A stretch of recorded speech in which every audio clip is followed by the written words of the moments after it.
Welcome to Traveling Kangaroo. Glad you're here. Today we're pulling back the curtain on Las Vegas hospitality.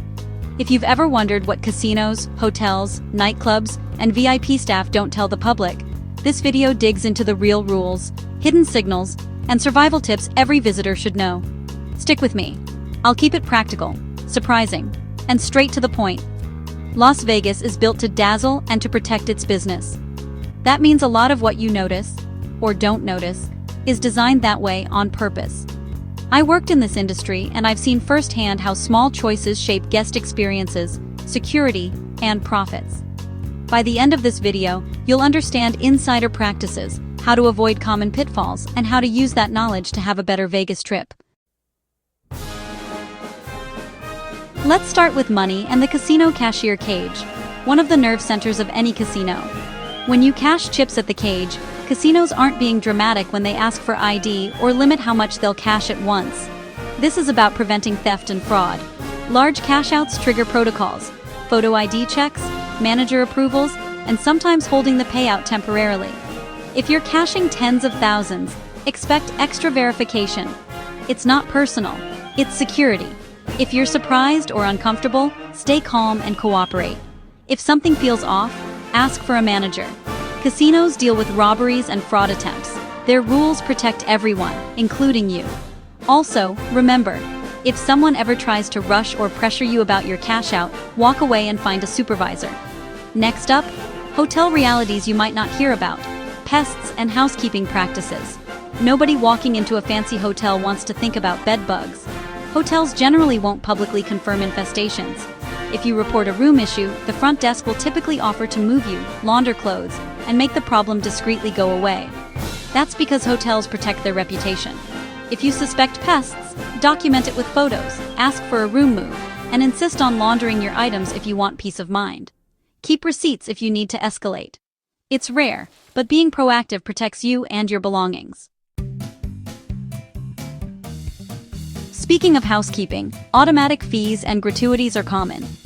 Some properties add a daily housekeeping or service fee that's billed automatically. That fee may not fully get to the housekeeper. The distribution is controlled by management. If you want to ensure your room attendant gets tip money, leave cash in the room with a note, or hand it to them directly. Tipping culture in Vegas is real, and leaving a small, thoughtful cash tip is the clearest way to show appreciation. Now let's talk nightclubs and bottle service. There are clever tricks these venues use to make bottles go farther and to drive upgrades. One of the most subtle is cup design. General admission customers often get shorter, wider cups that look fuller, while bottle service booths are given taller, slimmer cups that hide how little alcohol they actually contain. The same looking pours can show very different volumes. That's intentional. Hosts and door staff also use positioning to influence decisions. Walking a potential guest past prime booths near the stage sends a visual signal. The better seats are real and sometimes available for a tip or upgrade. If you want the best spot, be prepared to tip and negotiate. But know you're not being lied to, you're being steered. Tipping in clubs can feel like a negotiation. Different employees handle requests differently, and it's true some staff might imply or suggest tipping levels. Officially, staff should not coerce you for a specific amount. If an employee pressures you about tipping, ask for a manager or say you need a moment. Most of the time, a friendly conversation about what you want will result in a fair arrangement. If you're unsure what's customary, a general rule for bottle service and club hosts is to tip according to the level of service and the size of the bill, and to bring cash for easier transactions. On the casino floor, dealers and staff follow strict boundaries. If you're at a blackjack table and you want advice on how to play your hand, dealers won't give personal strategy opinions. They can explain basic rules, but they can't coach you on decisions. Why? Because that could be seen as influencing the game. If you want to learn basic strategy, bring a printed chart or look up basic blackjack strategy online before you sit down. It's allowed at many tables and keeps decision-making squarely with you. Also, dealers won't share sensitive information about players, wins, or losses. Privacy is key. If a celebrity is in a casino, staff won't confirm it publicly. Many venues have private rooms and high roller areas where big players can gamble away from cameras and crowds. These rooms often require high credit lines and are intentionally kept discreet. Respect that privacy. It's part of how casinos protect VIPs and high-stakes play. Now let's hit an area most people don't think about until it's too late: cybersecurity and guest data. Casinos collect a lot of sensitive data for loyalty programs, credit lines, and reservations. That makes them prime targets for hackers. There have been incidents in the past where casino systems were breached, and casinos respond quickly to keep that quiet as much as possible. As a guest, protect your information, use credit over debit, check your statements after a stay, and avoid sharing unnecessary personal details. If a casino emails you about a suspected breach, treat it seriously and follow up with your bank. Security teams in Vegas do a tough job, but they're not omnipresent. Guards are trained to protect guests and property, but they often wait for backup when a violent fight breaks out, rather than jumping in alone. That's because a one-person intervention can escalate danger. If you see a fight or something unsafe, get to a secure spot and alert staff or call emergency services. It's not that security won't help, they will. But first responders and backup officers may take a few minutes to coordinate for everyone's safety. If you're in a vulnerable situation, prioritize getting away and finding help. And if an employee tells you to leave an area for safety reasons, do it. It's for your protection. Let's look at the language staff use, the coded words and quick assessments.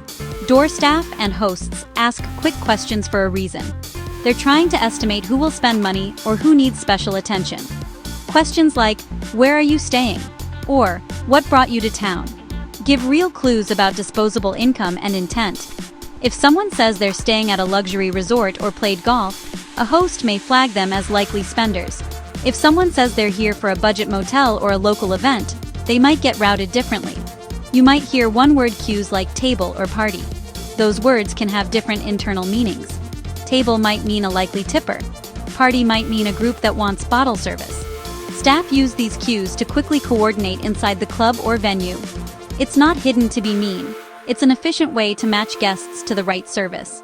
Now for some practical tips you can use right away on your next Vegas trip. Bring ID and be patient at the cage. Large cash outs can trigger extra steps. It's normal. If you suspect pests in your room, document, ask to be moved, and get laundering if necessary. Tip housekeeping with cash if you want to guarantee the money reaches them. In clubs, don't be fooled by cup tricks. Ask what's included with bottle service and negotiate politely. If you want help with blackjack strategy, print a basic strategy chart. Don't ask the dealer to play the hand for you. Use credit cards for purchases tied to accounts. Check statements after your stay. If a situation looks unsafe, move to a safe location and notify staff. Don't try to intervene alone. When interacting with hosts and door staff, be honest about your plans and be ready to tip for better service. A quick word about etiquette and your rights. Employees should not coerce you for tips or misrepresent fees. If you feel pressured, ask to speak with a manager or refuse politely. Venues sometimes try to upsell or influence you. That's part of sales. But coercion is different from a friendly suggestion. Finally, why does all this matter? Las Vegas runs on the appearance of non-stop fun, but behind that glamour is a lot of procedure. Protecting money, protecting guest privacy, and keeping operations running smoothly. When you understand how the system works, you can be a more confident traveler. You'll enjoy the show without getting surprised by hidden rules. Thanks for watching. If you found this helpful, please subscribe to Traveling Kangaroo for more insider travel guides, hotel tips, and destination secrets. Follow us on social media for quick updates and behind-the-scenes content, and visit travelingkangaroo.com for detailed resources and trip planning tools. One last reminder: travel smart, tip fairly, and put safety first. See you on the next adventure. Subscribe to Traveling Kangaroo, follow us on social, and check out travelingkangaroo.com.